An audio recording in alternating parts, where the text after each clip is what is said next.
Hey guys, Nalabyte here, and welcome back to Choices That Matter, Part 2. For those of you who are just joining us, this is a choose-your-own-adventure game. And it's actually quite interesting. I had to kind of replay the first part to get back up to this, but we're back! So, without further ado, here we go. In the last episode, Professor Soul had just been shot. We chased the perpetrator, down the alleyway, and I believe we had a call from Miss Montague. And that was it. Oh, and then the crazy guy. I have never seen this prophecy before, teacher. Is he trying to form a new religion? I nodded. Possibly, if he can build a following. Does religion make people happy, teacher? For some people it does. I glanced back at the man with the megaphone. Ever since that incident, many doomsayers took to the streets, even on chilly winter days. Each one of them made gloomy predictions of our fate. The doomsayer that I had just walked past, however, was the gloomiest I had encountered so far. Still, like all the rest, I ignored him and pressed on. After about 10 minutes, I was crossing the front lawn of Professor Soul's house. His door was still slightly ajar. Should we call the police, teacher? Not yet, Modi. We can't risk having the research locked up as evidence. My phone vibrated in my pocket just as I slipped into the house. Miss Montague is calling again, teacher. Put her through. Yes, teacher. I love this game. Dolores, is everything okay? I asked while walking down the steps into the basement. There's something else I forgot to tell you earlier, she said. It's quite important. You see... Oh, someone's at the door. Won't be a moment. I heard her footsteps fade as she walked to the front door. Oh, don't do it. It's a trap. It's so a trap. Don't do it. I was staring at Soul's body when it suddenly occurred to me. If Soul was murdered because of the research, what if he wasn't the only one in danger? Exactly! Don't do it! Dolores, don't answer the... Bang! Suddenly, an ear-splitting gunshot sound rang throughout the receiver. I told you it was a trap. I warned you not to do it. You didn't listen. They never listen. The line went silent. There isn't time. Call for help. Stay on the line and try to listen. Okay, we're going to try and logic these out like we did in the last one. If we call for help, they could possibly get there in time to save her, but we could miss information by staying on the line, or by hanging up. Whereas if we stay on the line and try to listen, we could possibly not save her, but we could hear information. I think I'd rather save her, because if there is a chance of saving her, she may know who tried to shoot her. So we'll call for help. I was too far away from Dolores' house. The only ones who could possibly help her in time were... I hung up immediately and dialed the emergency number. There was no time to lose. Teacher, this is most alarming. I am concerned for Miss Montague's future. You and me both. I paced around a little as I waited for the call to connect, looking down occasionally at the crumpled form of Soul on the floor. First him and now Dolores. Were these two events connected? Bring... Bring, bring, bring, bring. Click. Connected. I heard a gunshot. I said quickly before adding, I mean at 1204 South Street. Please hurry. Sounds of typing on the other end. I'll send a patrol unit right away, the police officer on the other line replied calmly. Please do not put yourself in danger to answer this question. Are you able to see the gunman? Answer the question. No, I heard the gunshot through the phone, I clarified. So the gunman is with the person on the other end of that line? Yes. What happened to the person you were talking to? Answer the question. I don't know. She walked away from the phone to answer the door, then I heard a gunshot and she didn't come back, I explained quickly. Is the officer there yet? Uniform is on the way. I could hear the officer typing something on his end, presumably taking down notes. What's the name of your friend? Answer the question. Dolores Montague. Was this information necessary for the police? How far out is the uniform? Very close. Is she the occupant of the address? The officer asked. Yes. What is your relationship with her?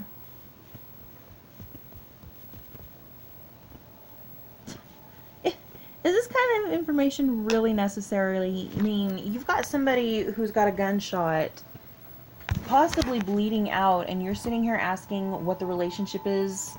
I mean, seriously?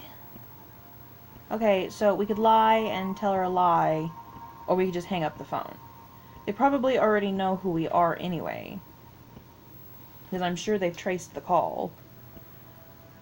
But we do need to get the professor's research. We're going to hang up the phone. I immediately pushed the hang up call button on my phone. The police did not need to know that. The important thing was that they were on their way to Dolores. But it wasn't over. I turned around slowly and glanced at the body. I had forgotten to report Professor Soul's murder. Teacher, what do we do? Somewhere in the back of my mind, I knew. I knew that Soul was murdered for his research. The answers are in Soul's research. Let's examine the professor. Yeah, we're going to go for the research. Glancing quickly at the professor's large desk, I noticed that it was oddly empty. It was usually covered with the messy handwritten notes and research papers. Soul must have packed everything into his research chest. I walked over, trying to avoid the body of my friend, and tried to open the large trunk sitting just to the right of the desk. It was locked. Of course it was. Going back to the desk, I rummaged through each drawer one by one, hoping to find the key. I see it, teacher. It's next to your right hand. Oh, Modi's such a help. Thanks, Modi. I grabbed the key and fitted it into the lock, popping the trunk open. Found it. There were a whole bunch of files and folders at the bottom of the chest. With this and Soul's diary, I should be able to hire another scientist to make sense of the professor's work. That's a lot of papers, teacher. How can we take them with us? Let's call the moving company, Modi. We'll carry it out ourselves, slowly and carefully. Suddenly, I heard a noise upstairs. Holding my breath and telling Modi to be quiet, I tried to listen. Point your gun somewhere else, you dolt. Sorry, boss. Thought we might have to shoot someone is all. There were at least 2 men upstairs, and they were armed. Well, it ain't me you're shooting, and hurry up, it should be in the basement. Teacher, they're coming down here. Quiet, Modi, let me think. I took a look around the basement. There wasn't another exit, and there was no wardrobe for me to hide in. I would be able to hide under the large desk, though. The dim lighting of the room might help me there. Clomp, clomp, clomp. I heard the men walking down the steps. The door. It swung outwards. I might be able to hide behind it. It wouldn't keep me hidden for long, but maybe long enough for me to slip out. Teacher, they're nearly here. With the chest with the professor's research work.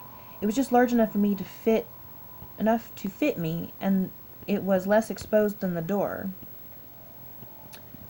We're gonna hide in the chest. Gotta stay with that research paper. After roughly pushing as much of the files and folders in the chest to one side, I dove inside and pulled the lid shut, a fraction of a second before the armed men entered the basement. Told yer no one is 'ere, ya dolt, said the man with the harsher voice. He sounded like he was in the center of the room. Sorry, boss, answered Mr. Dolt. But I should keep the gun up, just in case, you know? Fine, fine. Do whatever you want. Just help me with this chest. Uh-oh. Uh-oh. Thump. Uh-oh, we made a bad choice. I jumped at the sound of the chest wall next to my head being kicked. It was pitch black inside. Oh, no. Teacher, you have to be quiet. Say nothing. Suddenly, I felt a lurch as the trunk was lifted up. Oh, no. I kept as silent as I could while the trunk swayed from one side to another. Hold it steady on that end, you dolt, screamed one of the men. You're gonna drop it. Oh, please don't drop it. Am not, Mr. Dolt replied wittily. Teacher, I think we're being carried up the stairs. Modi was right. Whoever the armed men were, they wanted Professor Soul's research. I felt a chill in my spine. That meant that they were working for the same people who had ordered the professor murdered. Modi was right.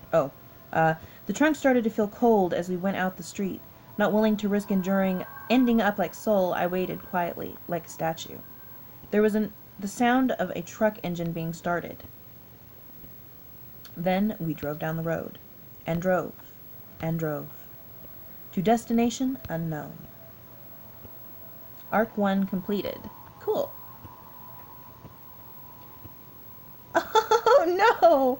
You and 8% of players are trapped in the chest, to destinations unknown. Oh no.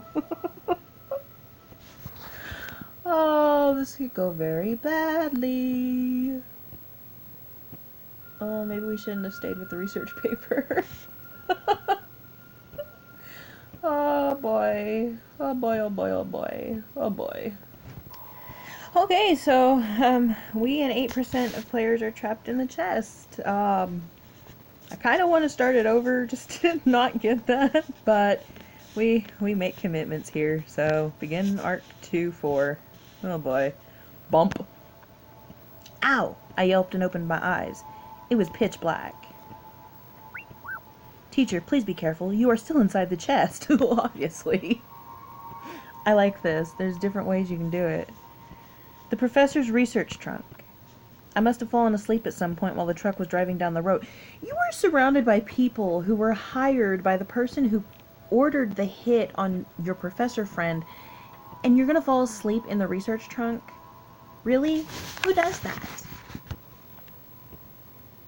I had tried to stay awake for as long as I could, dreading what could happen next. I must have lasted hours at least, and yet my fatigue had won out in the end. Okay, well, make me feel like a heel. Is anyone around, Modi? How long did I sleep? Is anyone around, Modi?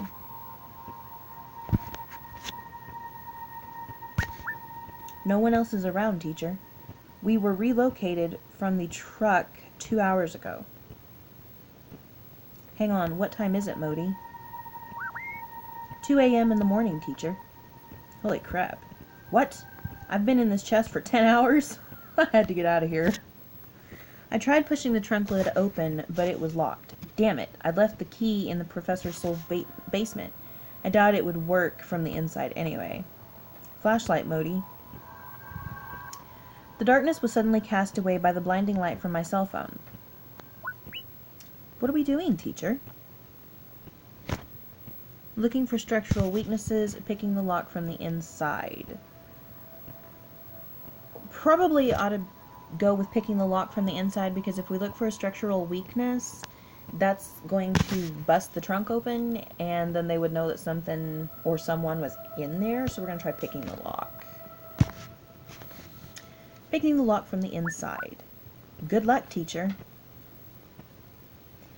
There, a large brass lock on my left. Picking a lock from this position was a little awkward. What choice did I have? I inserted my lockpick. Good thing I always come prepared. Deep breath. I started working on it. Click! The hinges creaked as I pushed the lid open. Climbing out of the trunk, I found myself in a dark room. We are free, teacher! Before I could celebrate, however, lights suddenly flooded the room, blinding me. Oh boy. I heard something, boss. A tall, lanky man stopped mid-sentence as he walked into view and saw me. Oh boy. Uh-oh. Uh-oh! Hi, sorry, I think I'm a little lost. Or charged towards the man. I don't know what to do. If he's an idiot, I might be able to get away with the I'm a little lost. But if he's not, I could, die. But if I charge towards him, I could still die. I don't know. Hi, sorry, I think I'm a little lost. Who the hell are you? Yelled the man. Boss, we've an intruder. Aw, shit. I leapt into a sprint and shoved the man into the wall as he yelped in surprise. Thud. I heard him crash into the wall as I turned and sprinted down a corridor, looking for an exit. Shoot, you dolt! Yelled a shorter, stocky man as he stepped into my path in front of what looked like the first door. He had a gun. That's not good! Turn into another corridor. Teacher, watch out! Ah. I skidded to a halt and leapt into another corridor when... Bang, bang! Ha, I felt the bullet whiz past my head. Oh, keep shooting, your dolt. Bang, bang! I jumped as a bullet ricocheted off a wall next to me, and I dodged into a bedroom. A dead end. Uh-oh. Damn it. I could hear them running up the corridor. They were nearly here. Teacher, the window! The window. I broke into a sprint and took a leap of faith. Smash! I felt a rush of freezing winter wind blowing my face an instant before I landed on the snow-covered ground. The area was illuminated by only moonlight, and from what I could see, there were no other buildings nearby. All I saw ahead of me were the woods. After a quick survey of my options, I ran for the woods. Bang, bang! Almost there. I ran in between the trees and took cover in the shadows. Find the intruder! Yes, boss. Teacher, we have to hide somewhere. I don't want to hide. I'm bad at hiding. Run towards the sound of running water. Keep pushing deeper into the woods. A stream. What is a stream going to do, though? They don't sound like they have dogs, so they can't track me. And running towards the sound of running water is more for running away from dogs. If we keep pushing deeper into the woods, we might get... I don't know, we might get hurt? I don't know. We're all out of time for this episode, however. So, I'm going to leave this choice up to you guys. Which choice do you want me to do in the next video? Do you want me to turn towards the sound of running water? Or do you want me to keep pushing deeper into the woods? Be careful with your choices. You might just get me killed. But yes, I will do whatever you guys say in the next video. So let me know down in the comments below which one you think I should choose. And yeah, I love this game. It is so much fun. I love it. Okay, but thank you all so much for watching. If you like this video, mash that like button like it's on a controller, and feel free to comment and subscribe for more content in the future. And as always, I'm Nalabyte, and I will see you all in the next one. Later, guys.